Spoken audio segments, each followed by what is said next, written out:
I was on the 49ers practice field where both veterans and rookies got after it during today's OTA session.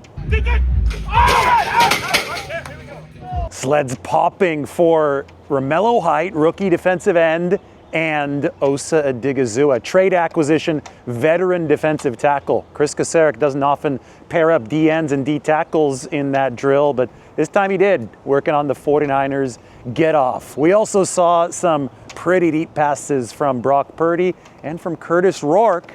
The receivers on the other end of those deep passes also notable. Ricky Pearsall caught one on a double move from Brock Purdy about 45 yards downfield. And Jacob Cowing looks fast and healthy. He held in a deep 40-yard corner from Rourke. Cowing made a bunch of catches, and so did Ricky Pearsall, skied up above Diameter Lenore for a very, very impressive grab. I'm here right outside the stadium, which has been secured. Look at all this fencing around here. Why? Well, because the World Cup is coming to Levi Stadium next month. So they've got this place on an impressive lockdown. Nobody's going to be driving by the helmet update today with all the fences in place. All right, let's go through the highlights today from practice, starting with Fred Warner himself, fully healthy, excited to be out there. Warner ended up watching practice later on with Dre Greenlaw from the center field vantage point. That's where John Lynch likes watching from. There's Nick Martin, looking spry. So is Ricky Pearsall and Dominic Pooney with a nice custom handshake. Raheem Morris, 49ers new defensive coordinator, watched a lot of the warm-ups with RJ Gillan, who's one of the 49ers top personnel executives. So you could see a good cohesion there between coaching staff and the 49ers player acquisition department today at practice. Here's Osa Odighizuwa. I mentioned that he is somebody who's a very athletic defensive tackle. You could see there, it's more evident in person than on tape. There's not a lot of wasted mass with Osa Odighizuwa, a lot of muscle in that 290 plus pound frame. A different type of defensive tackle is CJ West. He's built more like a run stopper, over 320 pounds. Different roles for Odighizuwa and West, who's entering his second year, working with Chris Kocurek today at 49ers practice. Big number 99. One of 4 Indiana Hoosiers on the 49ers roster, CJ West. There's Brock Purdy himself. Mick Lombardi, 49ers quarterbacks coach. Purdy today looked sharp. I mentioned the deep pass to Pearsall. He also threw the one that Pearsall leapt up to get over Diameter Lenore. Then the full sled drill, or at least part of it, this was D ends matched up with defensive tackles. We got to see Grayson Halton, number 93 for the 49ers. Halton is out of Oklahoma, 49ers 4th round draft pick. They loved his get off at Oklahoma, and I think that he's been impressing Chris Kocurek so far at practice. And of course, we got to watch this one more time. Kocurek presiding over Romelo Height versus Osa Odighizuwa. Fun stuff on the sleds. That's where Chris Kocurek is often at his most vocal. Some news, 49ers running back Isaac Guerendo tore his pectoral muscle lifting weights about a month ago, and that means that he's going to miss the entirety of the offseason program. Might be back by the end of training camp. So a setback for Guerendo, and it has meant that the 49ers have signed 2 running backs. They were both in uniform participating today. Jordan Mims, who is from the Bay Area, East Palo Alto, Devontae Adams' hometown. He went to Menlo Atherton High School and then went to Fresno State. Shout out to the 559. Jordan Mims in a 49ers uniform now, as is Jamar Jefferson. The 49ers waived Sincere McCormick, a running back who had rejoined the team a little bit over a month ago, and they also waived the safety Derek Forrest to make room for those 2 running backs who will help pick up some slack. The 49ers are managing Christian McCaffrey's workload over the course of these OTAs. In fact, McCaffrey did not practice today, even though he practiced yesterday. Mike Evans practiced yesterday, then had to go take care of some family business in Texas. The 49ers expecting 100% attendance at OTAs, which are voluntary.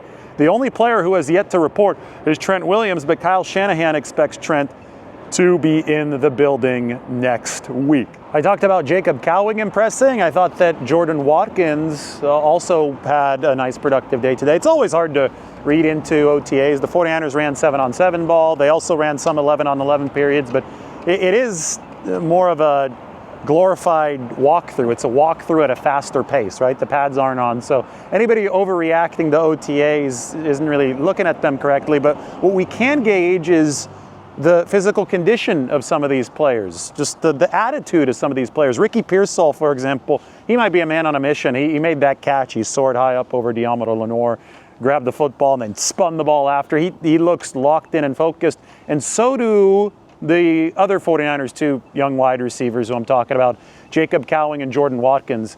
Here's what Kyle Shanahan had to say about them. They all came back healthy. I was really excited how Jordan and Jake came back, though. You could tell they came back. It wasn't just healthy. You could tell they've been putting work in, and coming in here in shape and stuff has allowed them to get a lot of farther ahead in these 5 weeks than just coming here to get shape. They've come here to play and work. So both Cowing and Watkins showed up in shape to the offseason program. They didn't show up to, as Kyle Shanahan said, allow the 49ers to get them in shape. They showed up ready, and because of that, they have really, really benefited. As far as Dejon Stribling, the 49ers rookie, picked at number 33, well, probably drinking out of a fire hose right now, and that's the entire point. Done all our drills for the 2 weeks we had him in phase 2.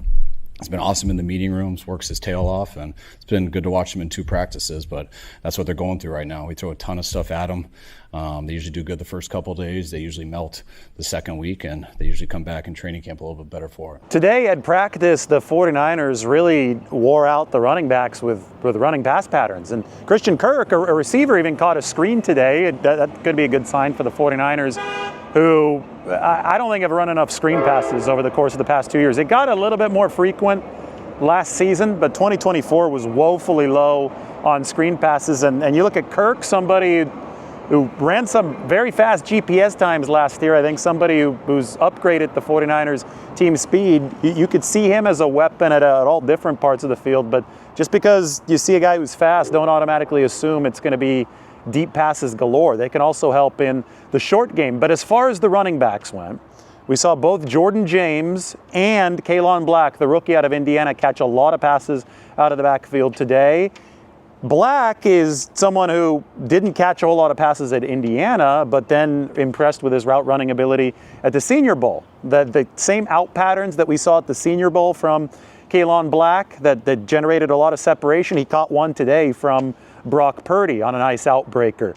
Kyle Shanahan then talked about the development of Kaelon Black as a pass catcher. I see a guy that I think can be developed in the pass game. I mean, we definitely we're excited about him and the first thing we loved about him was him as a runner.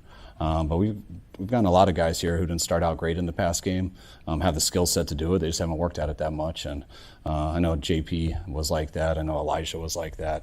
I thought those guys got a lot better. And I see Kalen being the same way. He's got the skills to do it, just needs to work at it. Shanahan also talked about Joey Bosa. Said the 49ers love to sign good players, but it's not always possible. Nick Bosa then did his first availability since he tore his ACL. And Nick was asked about his brother Joey Bosa and his current mental state surrounding football. Remember that Joey just got married a few weeks ago. Yeah, I think he's working on his golf game right now. So I don't think he's thinking too much about football. Mick, Kyle's kind of indicated that you'd be ready around the start of training camp, if not soon after. Is that kind of what your expectation is, or are you even thinking? I'd say so, yeah. So I wouldn't hold my breath on the Joey Bosa front, especially at this stage of his career. He's got about a decade under his belt. I don't think that he's in a rush to head out to OTAs, maybe not even training camp. Again, he just got married. This is a player who I think his effectiveness tapered off last year with the Bills after he forced those 4 fumbles in the first 5 games. Joey Bosa might be somebody who would be happy with kicking it into gear a little bit later in the season. Remember Eric Kendricks last year for the 49ers? Then he peaked at the right time. Perhaps we're looking at a similar kind of setup with Joey Bosa. More from practice today. We saw 5 players returning punts, or at least practicing that. Ricky Pearsall, Will Pauling, who is the undrafted rookie out of Notre Dame. Both Pearsall and Pauling, by the way, have 42-inch vertical leaps. We saw Pearsall's on display today on that nice catch from Purdy above Diamondo Lenore. That is a freakishly high vertical leap. And Pauling also has it. He was Notre Dame's most trusted receiver, was working on returning punts today for the 49ers. That is an open job for San Francisco. I will say, for people who underestimate somebody like Will Pauling, never discount a player who was trusted by a big-time college football program. There is some weight to that, and we will see how it develops for the rookie Will Pauling. 49ers also had Jacob Cowing and Christian Kirk back practicing returning punts, and then Wesley Grimes, another undrafted rookie out of North Carolina State, got in on it. Purdy looked sharp early on with a nice out pattern to Christian Kirk. Nothing really to report different about Brock. He was one of the game's best quarterbacks over the past few seasons, and it looks like physically he is in another good place this year. 49ers offensive line has aspirations to be a top 10 unit again, and Colton McKivitz today, this might have been the most interesting part of the pressers. Colton McKivitz talked about why the 49ers are a destination for players. And, the first guy that I think about when I hear destination is Mike Evans, who decided to come to San Francisco to pursue a championship. But Colton McKivitz got very, very philosophical when talking about the draw of the San Francisco 49ers. My goal never was to be the highest paid. That wasn't obviously money. You're in the NFL. Like, money's the main thing. Like, we all want to get paid. We want to have generational wealth. I want to have my grandkids have money too. But with the contract I was offered, and honestly, I don't want to leave here. Like, obviously being cut, I got some scars there. But, like, to be able to be cut, be a draft pick here, gold helmet guy, whatever that means. But, like, there was a reason why I was here, drafted here, why I was cut here, why I still played here. And then now I've had – 3 good seasons of starting and then going into the 4th. So, like, why would I, the grass isn't always greener on the other side. I saw a lot of guys not get paid in free agency this year. So, there's a demand, whatever, but, I like it here. I want to be on that 10-year wall. So, like, there's a lot more besides the money that a contract gives you that's available in this town, in this city, that's more important to me than a dollar amount. So, the connections I make off the field in San Francisco and what I'm doing with my youth stuff in the city and in Idaho as well, there's no reason for me to risk or just taking a chance to go somewhere else. But remember that Colton McKivitz re-signed with the 49ers early. Unlike Juwan Jennings, he decided to re-sign with the 49ers right before the regular season started last year. Very probably left some money on the table instead of pushing free agency, but the value of being with the 49ers. He later talked about the fact that Charlie Werner, former 49ers tight end, went to the Falcons, best man in Colton's wedding. Werner has told him it's not like it is with the 49ers everywhere else in the league. Winning comes first. It's a very clear priority with the 49ers, and he loves being, Colton does, in that environment. Colton, by the way, I've talked about him running the Kearney Street Hill, steep grade in San Francisco, Telegraph Hill. He has expanded the repertoire to running the Coit Tower steps, Filbert and Greenwich steps in San Francisco on the east side of Coit Tower. So if you guys want me to do a video from the Filbert steps, the Greenwich steps, or both up to Coit Tower to shadow Colton McKivitz, give me a thumbs up, say something in the comments section, and we will get to that. One little blooper at practice today, 49ers QB Adrien Martinez, I would say QB4 for the football team,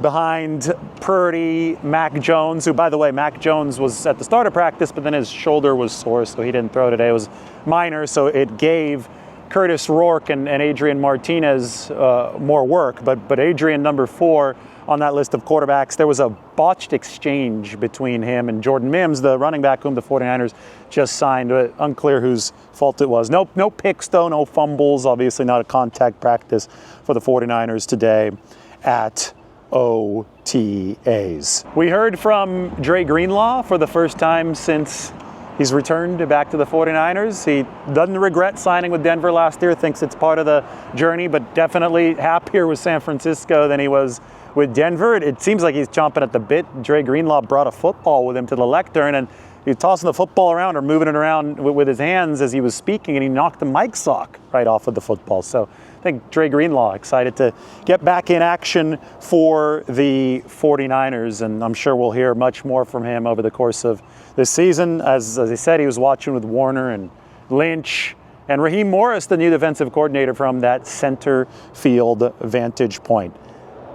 Finally, Colton McKivitz, just to wrap up the philosophical part of this conversation, he's a good big picture guy.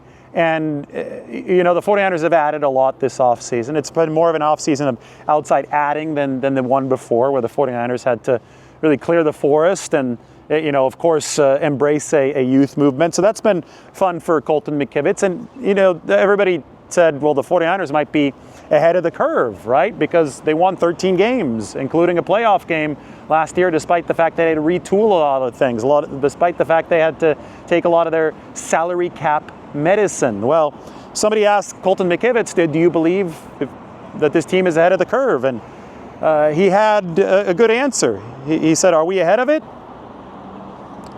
I don't know. I guess we'll see when we play in Melbourne, Australia. On that note, the 49ers are going to leave extremely early to Melbourne. September 2nd, Wednesday. That's on the calendar. That's over a week before they play in Australia. But you lose an entire day when you fly over to Australia because you cross the date line. So they're going to go on the extreme side of leaving early. Their flight out is scheduled even before mine at this point. I may have to change my flight out to Australia now that I have that information. But we will find out, or at least begin to find out, about this 49ers team on the field in Melbourne. Until then, I'm going to continue covering OTAs and training camp in complete depth. And you're going to hear more Sled pops. So hit that subscribe button. More is coming, but this is a good start, right? OTAs, 49ers vets and rookies on the field at the same time. Let's see the damn shot. Nobody should be jumping off sides. I'm going to try to get you. Jump! Get it! Come on, good action. Come on, you snap through it. Come on, get on. Come on, throw your hands. Go! Get it! Bosa versus Romelo. Okay. Throw your hands. Down!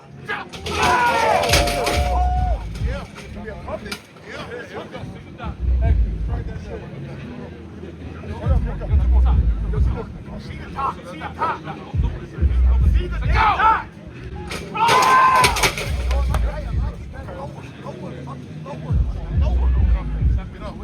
Now! Dig it! All right, here we go. I'm on 4 versus CJ. Okay. Ends versus D tackles right here. Get your ass going. See the dot. Get it! Get it! Okay, don't do that. Come on, X off. Tight X off. You got it, Scruggs. You got it. Take them jump, Scruggs. Jump! Jump! Get it! Give me Sam versus BJ. Let's go, Sam. Come on, jump out the shit, Sam. See the dot. Get down. Okay. There you go. Come on. Lock your hands. Lock your hands. Down! Now! Get it! Tight X off. Here we go. Give me JT versus Samo. Okay. Come on, Samo. Go with young ass out of here with Samo. Get it! Damn. Yes, I'm fine. You all right? Look. Good. Yeah, you look good. Make my slip. Get your hands on. Get it! I got you. Hey, I just pulled a string and you move. I just pulled a string and you move. Here, boss. Samo. Get it! Good. Roll rumble at the end. Let's go. Come on, Kyle.